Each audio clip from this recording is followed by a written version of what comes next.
of here. I've everywhere, everywhere that you can think of. Basically, we're Oh, on. Uh, Actually, let me get the. You know what? Fuck it. We're not gonna do Instagram. I don't feel like doing that. We're gonna be on YouTube and TikTok and everywhere. So yeah, man. Thank you for coming on to the show. We oh are gonna no, be man, it's a talking about. pleasure. Yeah, man. We're gonna be talking about Royal Rumble 1992, man. I'm glad you picked this one, dude. I'm excited for this. Yeah, man, by far it's my favorite. By far. Yeah. When was the last time you watched it? Ooh, it's been about a year. Okay. Cool, Yeah. cool, cool. All right, I'm gonna try to catch you off guard and try to quiz you a little bit when we get started. See how much you Okay. remember. Man, I'm in my old age now. We're gonna see how this gonna go. Yeah, cool. All right. About ready to get Now the started. match, Just I remember a lot about the match, but the pay-per-view as a whole, not as much. But as far as the match goes, I think yeah. my memory is pretty clear on that. Oh, we're So gonna go over the whole thing here, okay. Tavares. I got you for. I'm gonna try to keep this under an hour, so I'm gonna try to get as much out of you as possible in about an hour. How's that sound? No, that sounds good to me, man. Works for me. All right. Yeah, we got a few people that are joining us here. I think we're ready to get started. We're doing this thing that I'm calling November Nostalgia, and we're gonna go back in Okay. time to the old school days, back to 1992, the Royal Rumble of 1992. We're going to be going over that. So double tap that screen, people. Hang out with us if you're a fan of old school wrestling. We're going to be going to old school today. I'm ready, Tavares. Are you ready? I'm down, man. Let's get it. Let's get it cracking, man. All right, let's do it.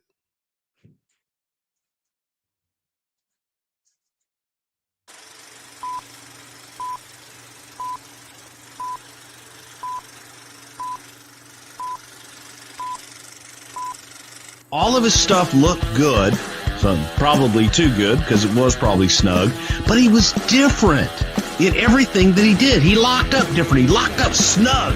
Hey, this is your Olympic hero, Kurt Angle, and you're listening to Snug Wrestling. Oh, it's true. It's damn true. Welcome back again, everyone. Welcome back to Snug Wrestling. If you're watching this live right now, I'm wearing a snuggie, no pun intended. I'm actually getting over a cold. I know it's Snug Wrestling. I got to live the gimmick, so I'm wearing a snuggie here today. It's that type of weather. It's November weather, and it's November nostalgia. So today we're going to be going over the 1992 Royal Rumble, and I got a special guest with me, Tabaris, aka the old, no, the casual, or what is it? The old casual fan, Casual right? old head. Yeah. Casual old head. Casual old head from TikTok. Tavares, thank you for joining me. How you doing, dude? Anytime, man. Um, so I came across your TikTok a while ago, man. You like to you have your wrestling takes kind of seem to get a lot of attention on the internet. And that's how I came across your TikTok, man. But tell the people that don't know who you are, tell them a little bit about yourself and your channels. Hey, man, a little bit about me. TikTok is the only thing I'm on right now, and one of the things about me, I feel like I grew up in the right era because I caught the tail end of the territories before, Vince took everything over. And so my background, I grew up going to the Mid-South Coliseum in Shreveport, Louisiana all the time. I was there. I don't remember it, but I was there the day that Ted DiBiase turned on Junkyard Dog and things of that sort and everything. And so a lot of my wrestling knowledge goes to memories with just me being a kid and me growing up because my family loved wrestling to death and always made sure they took me to events. Right on.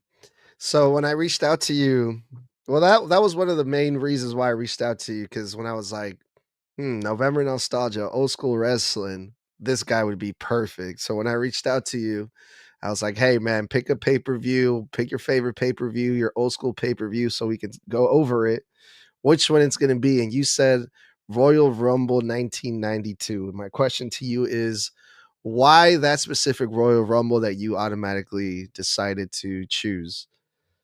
Oh man, that was hard because it was a toss up between the Chi-Town Rumble with Ricky Steamboat and Ric Flair in the main event and this one, but this Royal Rumble right here, as we're gonna talk about it as we watch it, it was one of the greatest, like the first one that was ever for the title. Now it had a lot of good points, and then it also had an ending that was they kind of botched the ending in a way as far as the booking wise that I didn't like. But as far as the actual match, I tell you how much I love this match. I was at the gym one day, and the commentary alone Mhm. is 5 stars for this. Like, if it wasn't for the commentary, this Royal Rumble may not have been good as people remember. Yeah, for sure. Yeah, we got a few people in the comments asking, "Are you actually gonna be showing the Rumble? Are y'all gonna watch the Rumble?" Actually, I watched the Rumble last night, and we're just gonna be reviewing it. We're gonna be talking about it and just getting Tabar's opinion on it,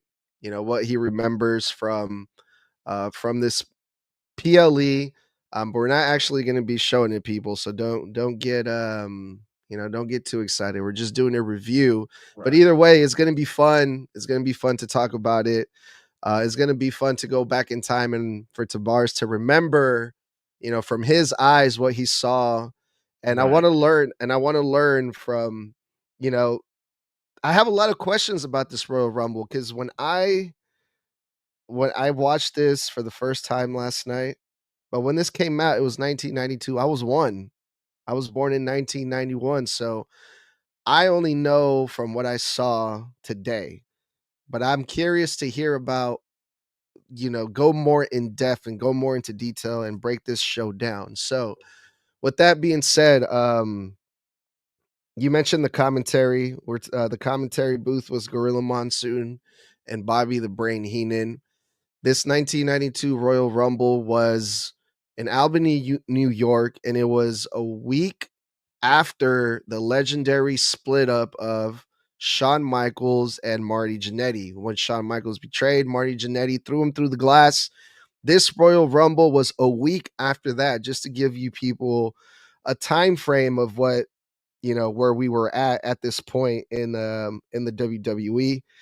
Um, this Royal Rumble also was for the WWF Undisputed Championship. So I believe this was the first time that the winner of the Royal Rumble Right.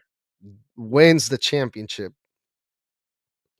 So I said earlier I was going to try to quiz you and see what you remember from this. So out of the 30 members of this Royal Rumble, how many names do you think you can recall or you can name from that list? Oh, let's see. You got Sid, Hogan, Flair, the British Bulldog, Ted DiBiase, who was number one. Hmm. Um,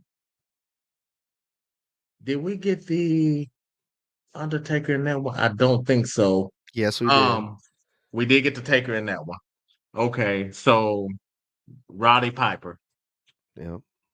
Because the reason I remember Roddy Piper is because I think he may have won an Intercontinental title earlier that night, and he had the opportunity to win the world title too, and they made a big deal about that in commentary, I believe.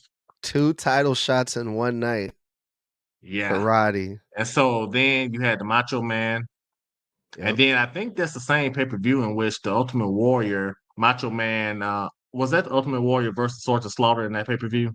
No. Because I remember Macho Man was supposed to come out during that pay-per-view, but did not make it. I think it had something to do with the Ultimate Warrior at that point. But I don't think the Macho Warrior was not in it. Warrior was not in it, Macho Man was in the Rumble.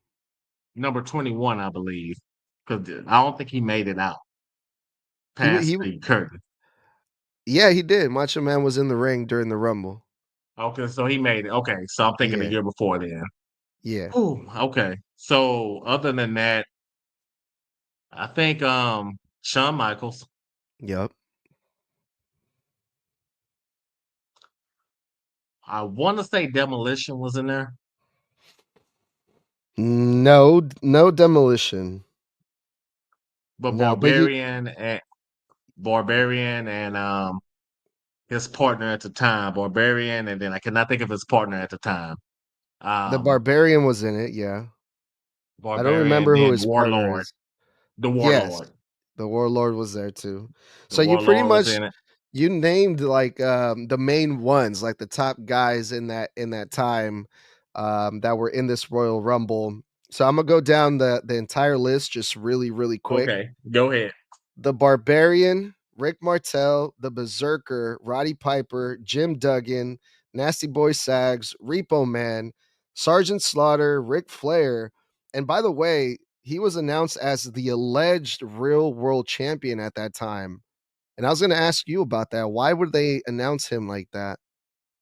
Okay, so it goes back into going back over, I think it was Jim Crockett Promotions at that time, WCW. I think that's what it was.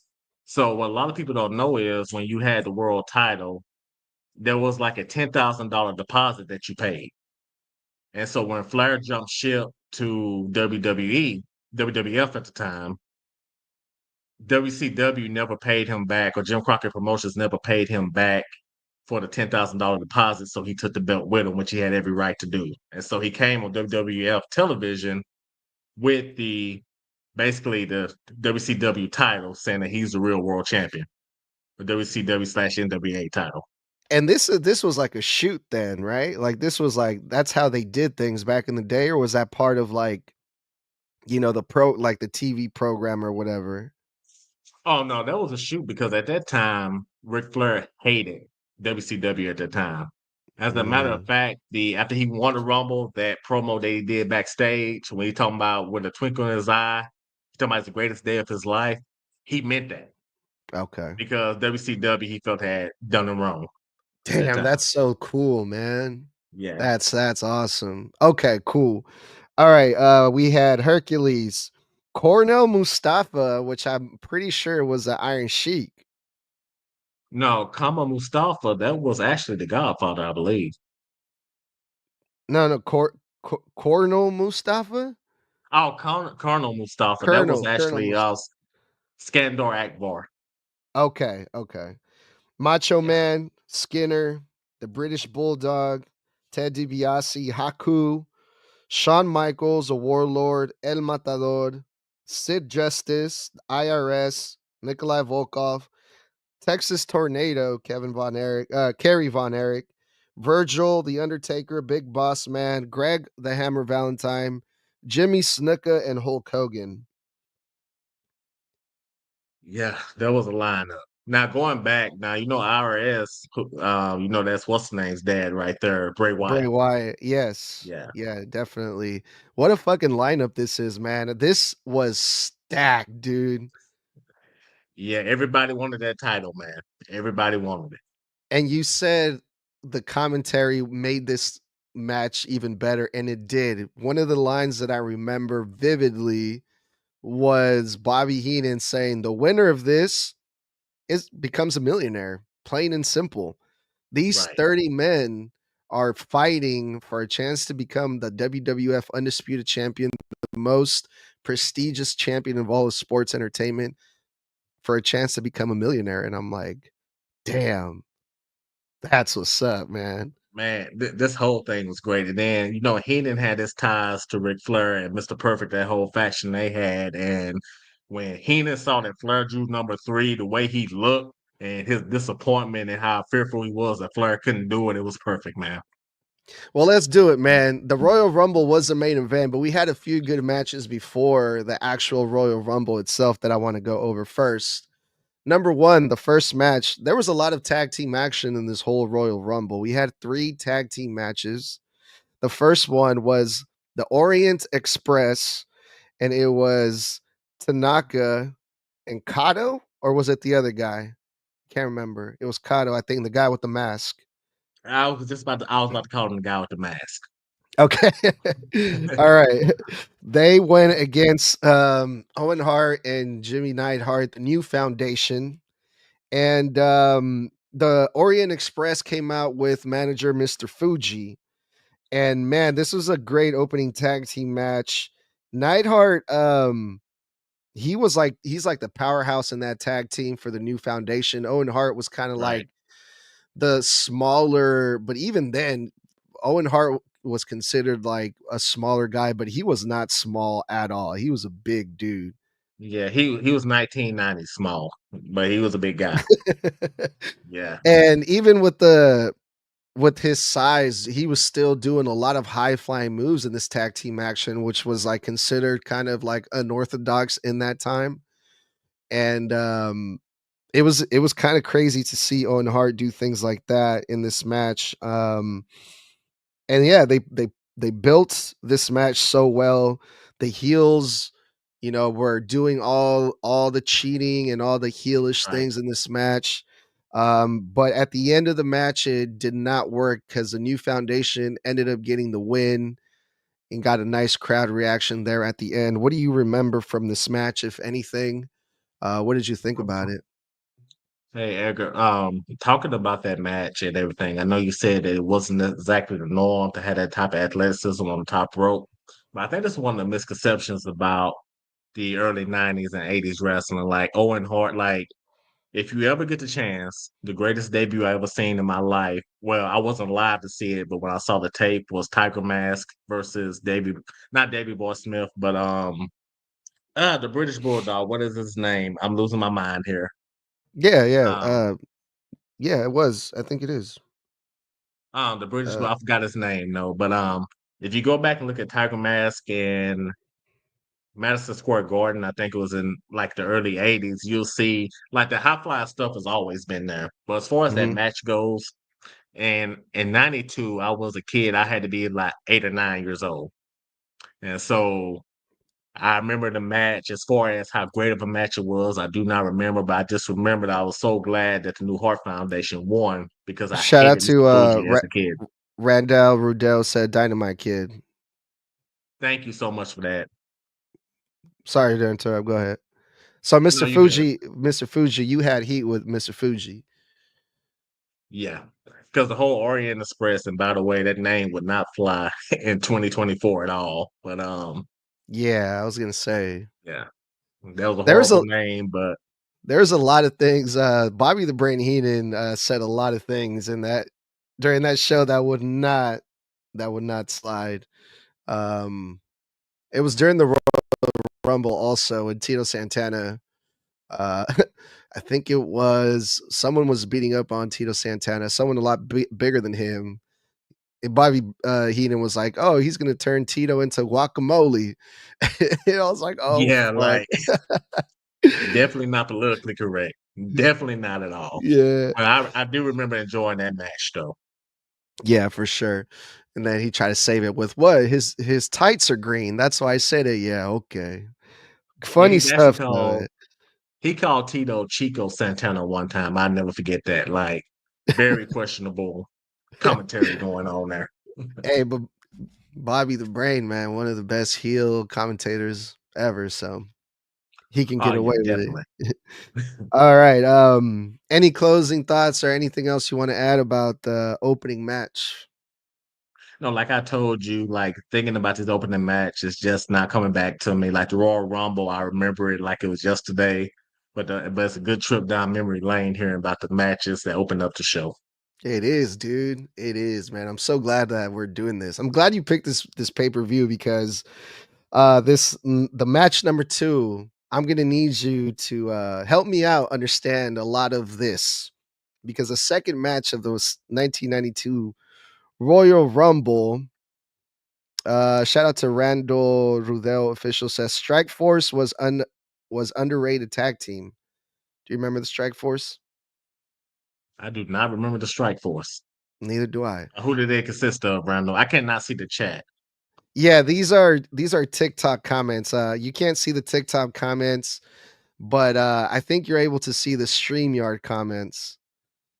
Okay, I'm on log into TikTok too, so I can check Okay, those out. cool. Um, so the second match was the Mountie versus Roddy Piper for the Intercontinental Championship. Okay. The Mountie 2 days before the Royal Rumble, literally 48 hours, became the new Intercontinental Champion by beating Bret Hart. And the story goes that Bret Hart was wrestling with a 104-degree fever versus the Mountie. And that's one of the reasons why the Mountie was able to pin Bret Hart to take away his title. After the match, the Mountie continues to beat on Bret Hart, which caused Roddy Piper to come out and assist Bret Hart. And that's how this match got put together at the Royal Rumble 1992. Roddy Piper versus the Mountie for the Intercontinental Championship. But my question is, like, this seems like some like modern day Tony Khan booking right here. Like, And you are 110% right. Now, as a kid, I'm looking like, whoa, Roddy Piper really came to Bret Hart's aid and whatnot. But at the end of the day, I think they did all of that just to get the storyline that Roddy Piper could win both titles in one night. okay, that makes sense. Yeah. So, Motor City Machine, shout out to you guys. They said Tito and Rick Martel, I believe. Yeah, Rick Martel and Tito Santana was a strike force. You see, the only thing I remember for Rick Martel when he first came in was the model was he was Strike Force when he was with AWA. Okay. There you have it, folks. That's what we remember from the strike force. Sorry, it wasn't we weren't really prepared for those questions. If you guys have Royal Rumble 1992 questions, that would be appreciated. But thank you guys for the follow. Shout out to Brandon Sullivan, Motor City Machine. Thank you guys for the follows. Yeah, so Now, I thought Edgar, that was I'm really sorry to yeah. interrupt you, Edgar, but Mhm. I will say this: when they bring up stuff like that, I love like remembering like some things just jot the memory. And so, if it's something that I remembered and forgot about, or just didn't remember, I love just getting that more knowledge. That's how I feel about everything, man. Sorry to interrupt. No, it's all good. Yeah, so I thought that was really interesting the way that they did that, and I was wondering like the only thing that I can think of is, hey, maybe Bret Hart really was sick. Maybe Bret Hart was supposed to defend at the Royal Rumble, but he wasn't able to. So he said, you know what? Let's do this thing where I'll drop the title for the Mountie just for the sake of having, a title shot or a title match at the Rumble. But what Right, your take makes a lot more sense that to build the story of, hey, Roddy Piper, he could become a double champion that night. right. And I guess the thing with it is like one advantage that we don't have in 1992, the internet was still 4 years away at that point. So really didn't know the backstage story of what was going on at the time, but that's just what it seemed like to me in hindsight. hmm So we get the match, the Mountie versus Roddy Piper. The Mountie comes out with his manager, the Mouth of the South, Jimmy Hart, and Roddy Piper ended up winning and becoming the Intercontinental Champion literally 2 days after the Mountie had just won it. So the belt, the Intercontinental Champion was moved around a couple times there in, 30 less than 36 hours.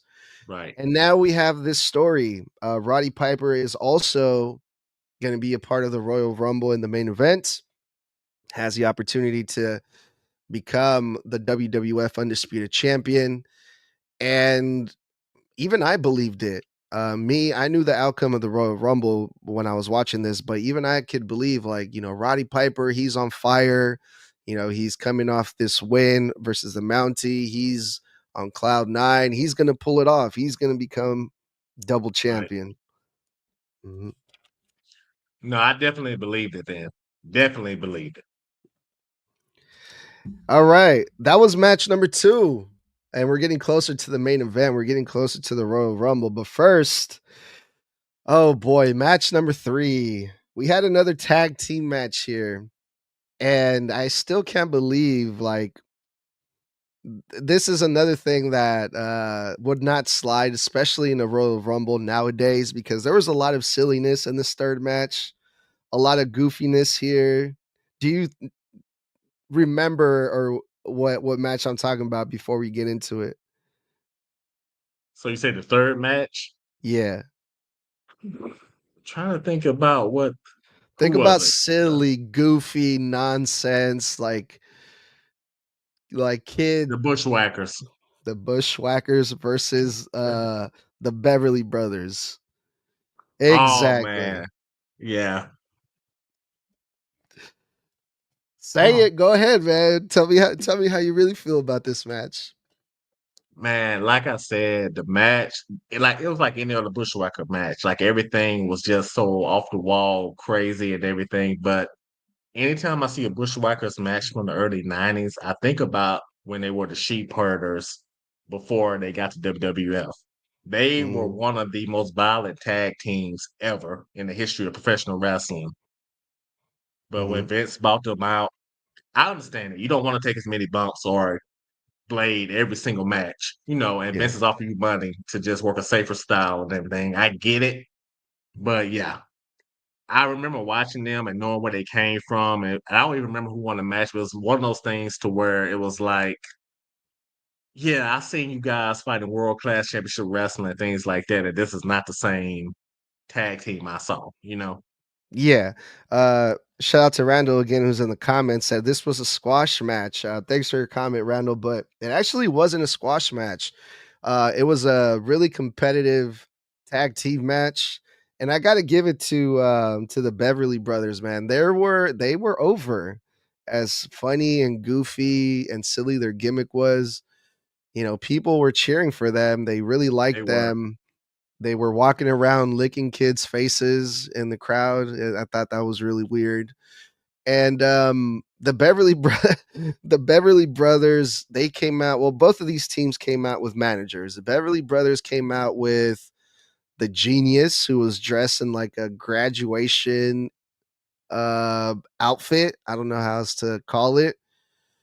And I that was the most randomest thing ever because the Beverly Brothers, they actually look like someone. They look like a tag team, big, tall, strong, classic wrestling tag team with the long blonde hair and stuff. And then they come out with this guy wearing a graduation gimmick.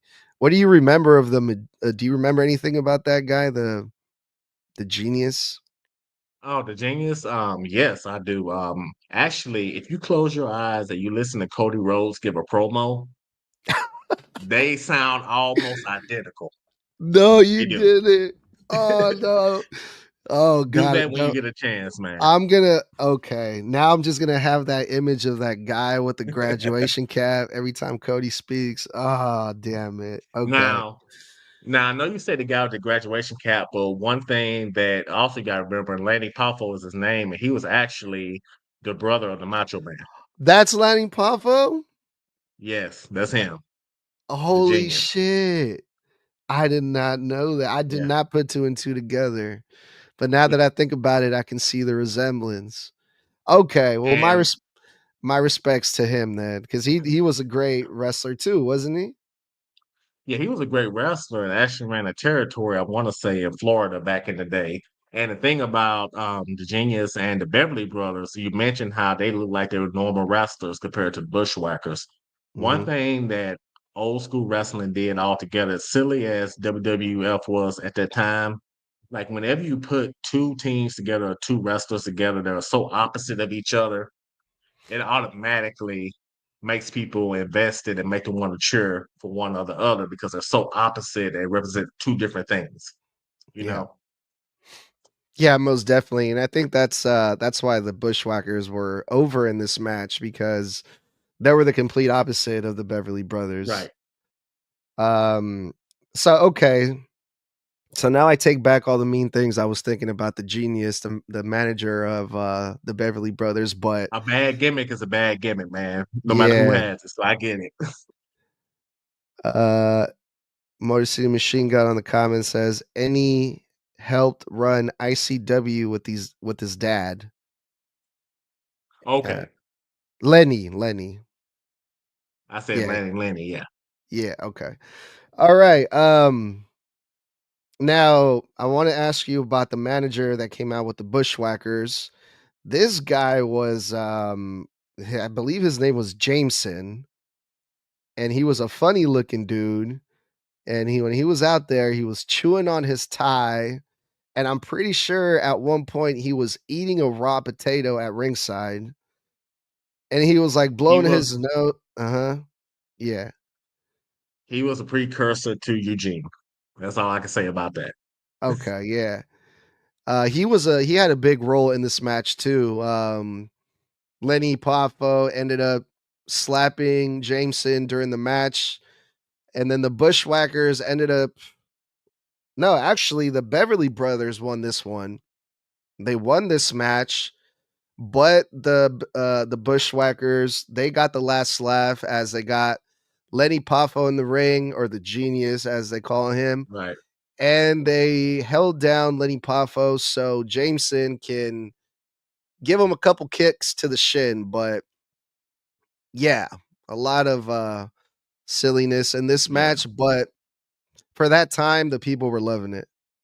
And I guess I'll say the reason people were loving it at the time, as silly as it seems, weeks leading up to that, I vaguely remember, but they fixed it to where the Genius was talking down to Jameson and everything, and so the people wanted to see Jameson actually get his lick back. You know, Mhm. they gave us a reason to want to see the Genius get his ass kicked or at least get punched. You know, Yeah. Again, like how you made that good comparison of Jameson with fuck, I just drew a blank. What's his name? Eugene. Eugene, thank you. The people love Eugene. You know, it's easy to get behind a character like that, and Jameson was playing that character that, he was getting picked on, and the people Right. wanted, they can relate to that in a way. So, That's what I was about to say. That's mhm. exactly what it is. um, okay.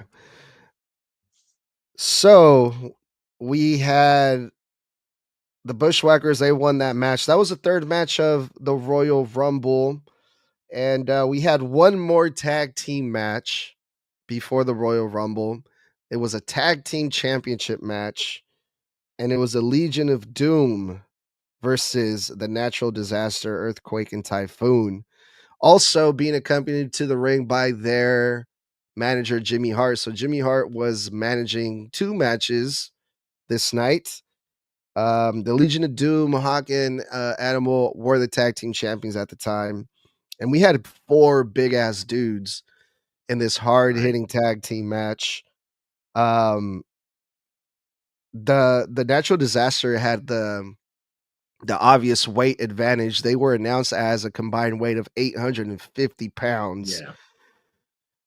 Yeah, The Legion of Doom are not small guys themselves, but they look very small compared to the Natural Disaster. they um, did. yeah. Man, the way that Animal hit those ropes, man, reminds me of a modern day Braun Breaker, man, with the speed and the agility and the strength, and it was Yeah. so impressive. The Naturals Disasters won by countout, and after the match, they were holding up the titles, and I was a little bit confused because I'm like, I'm pretty sure you have to win by countout or Right. submission to get the titles. So after the announcement was made, Natural Disasters won by countout, but still, the WWF Tag Team Champions, the Legion of Doom, Jimmy Hart blew a casket, started threatening the WWF with getting their lawyers involved. It was great stuff. Um, Tell me, what did you remember about this tag team match? And Man. yeah, tell me what you thought about it. First off, let me say this, man, about tag team wrestling. I miss the days where the tag team match, whether it was WCW at the time or WWF, the tag match came right before the main event. So you knew that the tag titles meant something. But Mhm. this match right here, I remember this match. I remember enjoying it thoroughly because I was a big Road Warriors fan. And this was a pretty odd part of the Road Warriors tenure because even though they was in WWF and they eventually had that match with Demolition that everybody wanted to see, they were back and forth between WCW and WWF at this point. But Love the match. Earthquake, I was a big fan of. I hated him when he killed Jake Snake's Snake Daisy when he put his Mhm. finishing move on the snake. But then what's his name? Was that when they Uh, put the bag, supposedly the bag with the snake in yes, the middle of the ring? Okay. I think I remember yes. seeing clips of that. And now you had Earthquake and then you had Avalanche was his name at that point, right? You said Typhoon. Typhoon. So before Typhoon was Typhoon, he was Tugboat. He used to come Mhm. out with the peppermint stripe shirt on, tank top on, with a sailor hat. He was Tugboat. And then when he made his heel turn, Motor that City made that Machine dude Gun want to be a said, scary guy. "The Shockmaster." We don't talk about the Shockmaster, man. Okay, so that was Tugboat then, okay. Yeah, he was Tugboat at Mhm. first, fan favorite, and then he had his heel turn and joined the Natural Disasters. And I know you talked about Jimmy Hart coming out again. One thing I miss is how managers used to have their stables. So you will see Bobby Heenan and Jimmy Hart multiple times in the show because they represent the wrestlers who was in the ring, part of the stable. Mhm, mhm. Yeah, absolutely. Um, fuck, I forgot I was gonna ask you. I was actually thinking about a question. I wanna backtrack a little bit to, the second match, Roddy Piper versus, the Mountie, because I meant to ask you this before, but I just remembered now, so we're gonna backtrack a little bit. The booking that happened there that was just like, oh, the Mountie won. 2 days later, Roddy Piper runs out to do a save, and then boom, Roddy Piper gets a championship match. If that happened nowadays, if that happened today, wouldn't like people be flipping bricks about it, like talking hella shit if something like that went down today? Yeah, they definitely would. But they would be talking hella shit about it, and I will understand why they were doing it. But back in the '90s, it was just a different time. Now it was unusual for this to happen because the IC title was one that had a lot more prestige, even I think even more so than it does today. I know Gunther did a lot of good things with it, but like the IC title, if you held that title, you were the number one contender for the world title. And Okay. so, but that would have never flown today. Internet would have went crazy. Most definitely.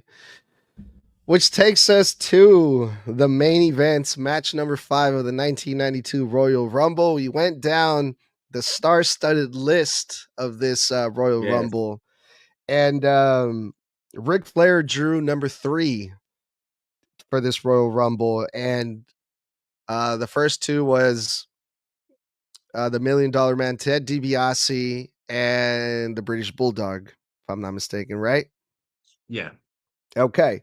So the British Bulldog was one of the ones that I thought was gonna go a lot farther than he did. He was in there for a while. He was one of the ones He that was in was. that Royal Rumble for the longest. Ric Flair was another one, and Shawn Michaels is the other one that I remember that was in there the longest time. Shawn Michaels again. This Royal Rumble was a week after his betrayal versus Marty Jannetty. So the people hated Shawn Michaels during this time. Um, so we had a lot of stars in this one. Let's see. At one point during this match, everyone gets eliminated except Ric Flair. This was like halfway through the match. So there was a few seconds where Ric Flair was in the middle of the ring by himself, trying to collect himself, trying to catch his breath and um regain some energy, but then the place explodes because here comes Roddy Piper, the guy that everyone Right. was cheering for, the guy that just won the Intercontinental Championship earlier that night. Is he going to do it? Is he going to become a double champion that night and win again? And Roddy Piper was in there for a very, very long time also for the second part of the Royal Rumble. Then we got Hulk Hogan, and then we got people like Macho Man and The Undertaker. Sid Vicious, I believe, was the last one of this Royal Rumble. Right. And the last 4 was Macho Man, Sid, Hogan, and Ric Flair. Sid eliminates Hulk Hogan, and then Hulk Hogan helps Ric Flair eliminate Sid Vicious, and Ric Flair won the 1992 Royal Rumble and become the WWF Undisputed Champion. Mr. Sorry, I forgot your name. Tavares. Tavares. Tavares. You got it. I Yeah. I know you by your TikTok name, Tavares, so sorry. I'll be sure to edit that out. No, you good, man. You good. What did you remember about the 1992 Royal Rumble that Ric Flair won? Okay, like I told you before we went live, that the prelim matches, the undercard, I didn't remember as much, but this match I do, and I remember it all the way down to Jack Tunney, the on-screen president of WWF at the time, going to the ring and getting booed as he's announcing that the winner would be the champion. And the reason he got booed is because for whatever reason, Hulk Hogan did not like the guy and always said that Jack Tunney was holding him back. I never understood that, but I just rolled with it. I booed too. But Mm. like you said, Ted DiBiase came out was number one, and British Bulldog was number two, and then Flair was number three. And I remember Heenan just going crazy, like how can Flair win this match being number three because nobody had done that ever. I don't even think anybody who started in the top first 10 has won it at that point. It was a record that Ric Flair broke that night. Yeah. Yeah. And so one of the things I remember, this is one of those times where I should have known that wrestling was fake. I don't know, when you watch the match over again, did you see the British Bulldog pressing Flair over his head Yeah. where he could have easily thrown Flair out but did not? Yeah. Yeah. I did notice that. Yeah. I should have known wrestling was work then at that point, but I kept hope alive thinking that it was real. So I remember just the match. Flair was the story of the match, and what a lot of people don't know about back then, because we know Flair as one of the greatest of all time now. But back then in the early 90s, wrestling was still regional, and a lot of people in the Northeast had not seen Flair on television. So Flair to them was not the same Flair that the people in the South thought Flair was, because he was pretty much introduced to the New York audience and the rest of the Northeast at that time. And so I know you mentioned that point when Flair was taking to getting his breath and he was the only one left in the ring. And I think that WWE was just trying to put Flair over as a legitimate threat because, like you said earlier, he was walking around with the belt saying that he was the real world champion, which technically he was because he never lost the WCW NWA title or whatever it was at the time. And so that match and the commentary was great the whole time because Heenan, every time Flair was almost eliminated, Heenan would have a dang near a heart attack, and Gorilla Monsoon would just keep stabbing him, jabbing him, jabbing his heart, trying to make Bobby Heenan go crazy. Now, Mm-hmm. when we got down to the final four, you said it's Macho Man, Sid, Hogan, and Flair. Mm-hmm. And before we went on the air, I talked about how this is one of the best book rumbles ever and also one of the worst. Mm-hmm. The reason I say it was one of the right person went over, but this is when people realized that Hogan's full of shit and the crowd started to turn on him. Because if you remember when Hogan helped eliminate Sid, the crowd booed Hogan like crazy. Because there was a Mm-hmm. Sid chant when Hogan and Sid got into it after Flair had won the Rumble.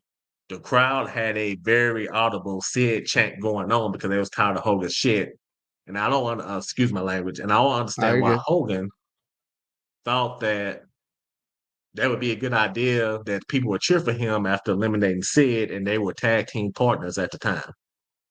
Oh Um, shit. Okay. yeah, because he was Sid Justice at the time, and he was a face, and he and Hogan were partners, and that's why at the end of that match they got into it because Hogan was supposed to be his tag team partner.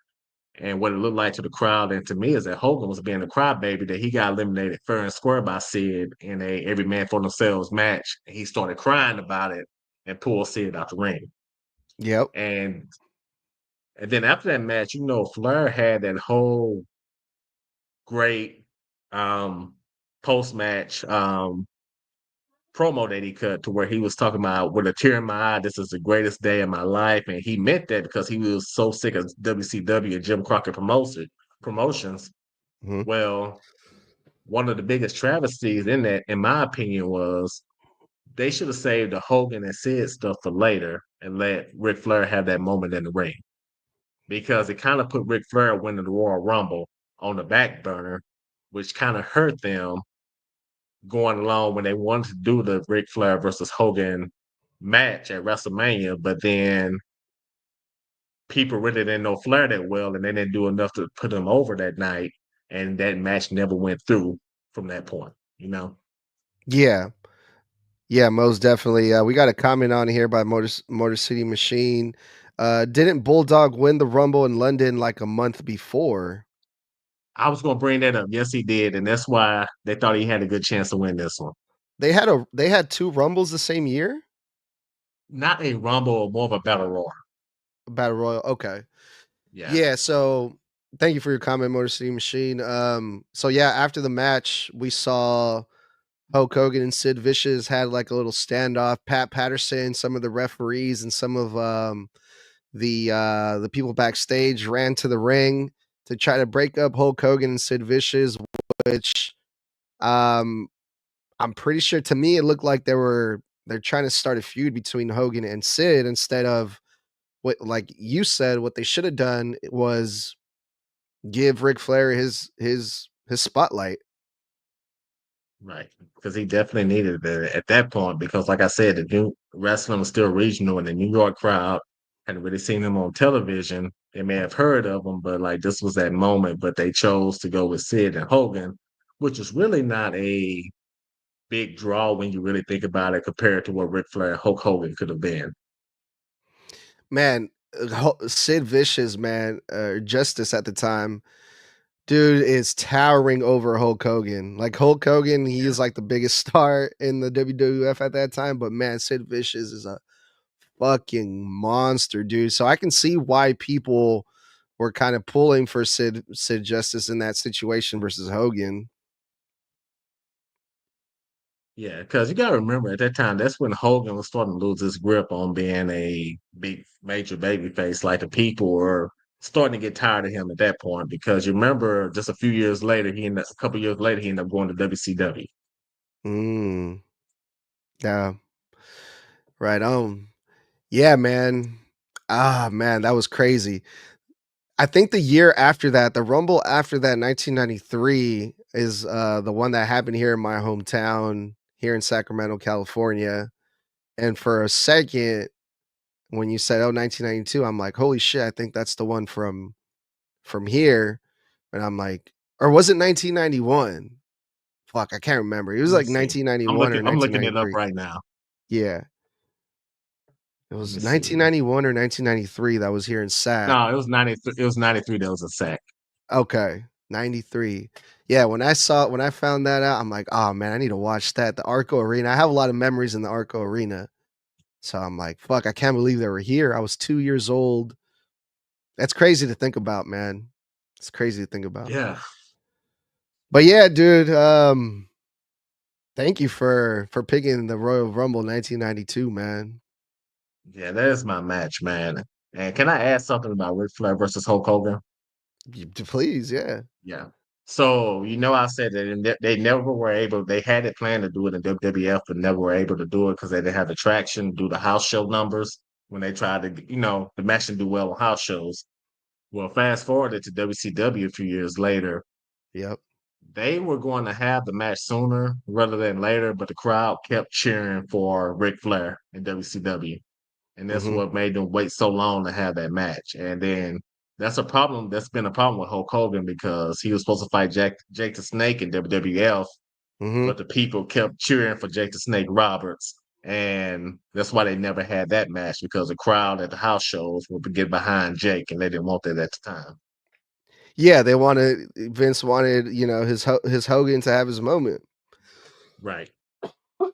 Oh man, that's such good shit, man. I love hearing shit like that from the old days, man. That's fucking awesome. Sometimes I wish I was born in that, in that era so I could have lived through that shit. But Man, it was nice, man. It was just something totally different about that era, like territories, because the town I grew up in had 1,000 people. mhm, And world class championship wrestling and Mid Snuff used to come to the football stadium there. And so I would see Junkyard Dog, the Fabulous Freebirds, and the Von Erichs and all of that. And a little, Yeah, because they went by these little bitty towns and nothing was national yet. So you got to see the people you saw on television on Saturday mornings in yeah, person. Yeah. Nothing better, man. that's dope. Well, right on, dude. Anything else that you want to add about this 1992 Royal Rumble? Anything that that comes to mind before we get up out of here? Man, it just shows how simple booking works, man. Like I said about the Bushwhackers and then the Beverly Brothers, how you just put and the Genius, how you just have people who are just totally the opposite. And that alone right there gives people enough reason to want to watch. And then when you add a little extra to it, you looking back at 1992, like this is the silliest crap I ever seen in my life. But they gave us a reason to care about it, you It know? worked, dude. They made it work. Yeah. Shout out to Swaggy P says, "What up, Snug? What up, Swaggy P? Thank you for joining us. We got looks like we got one more question here from Motor City Machine. To be honest, if Hogan didn't join now, he wouldn't be as big as he is. If you remember, he was shit in WCW until the NWO." Facts. Facts.